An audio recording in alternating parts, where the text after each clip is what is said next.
નમસ્કાર, હું દીપલ. આપ જોઈ રહ્યા છો ગાંધીનગરની સૌપ્રથમ web news channel live Gandhinagar. તો આવો નિહાળીએ આજનું જીવતું ધબકતું ગાંધીનગર લાઈવ ગાંધીનગરની નજરે.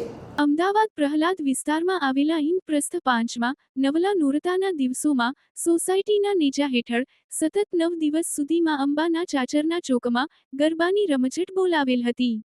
જ્યારે છેલ્લા દિવસે ગામડી રિવાજ મુજબ માથે નાની માંડવી લઈને ઢોલ તથા શરણાઈ સાથે આનંદ ઉત્સાહ ભક્તિભાવથી મનાવેલ.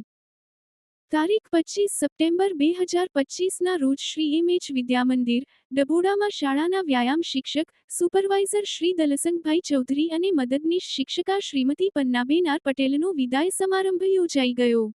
આ પ્રસંગે શ્રી કેળવણી મંડળ ડભોડાના પ્રમુખ શ્રી હસમુખભાઈ કે પટેલ, મંત્રી શ્રી હિંમતસિંહ પી પરમાર, મંડળના સૌ સભ્યો તેમજ મોટી સંખ્યામાં ગામના વિવિધ અગ્રણીઓએ તેમના વિદાય પ્રસંગે તેઓને શુભેચ્છા પાઠવી હતી. S D. Arts and Shah, B R. Commerce college માણસામાં આચાર્ય ડોક્ટર તુષાર વ્યાસના માર્ગદર્શન હેઠળ શક્તિ પર્વ ગરબા મહોત્સવ યોજાયો.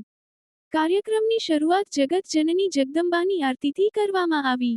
કાર્યક્રમમાં શ્રી અનિલભાઈ પટેલ, જિલ્લા ભાજપ પ્રમુખ શ્રી નવીનભાઈ વ્યાસ, કેમ્પસ ડાયરેક્ટર ની પ્રેરક ઉપસ્થિતિ રહી હતી. ગરબાની રમઝટમાં શ્રેષ્ઠ ડાન્સ, શ્રેષ્ઠ ટ્રેડિશનલ પહેરવેશને પ્રથમ, દ્વિતીય, તૃતીય ઇનામ આપવામાં આવ્યું હતું.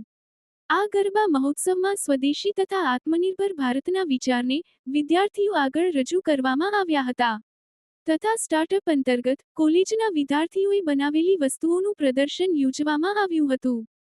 ગરબા મહોત્સવ કોલેજના ભૂતપૂર્વ વિદ્યાર્થી શ્રી ધવલભાઈ ઠાકોરની સહાયથી યોજવામાં આવ્યો હતો.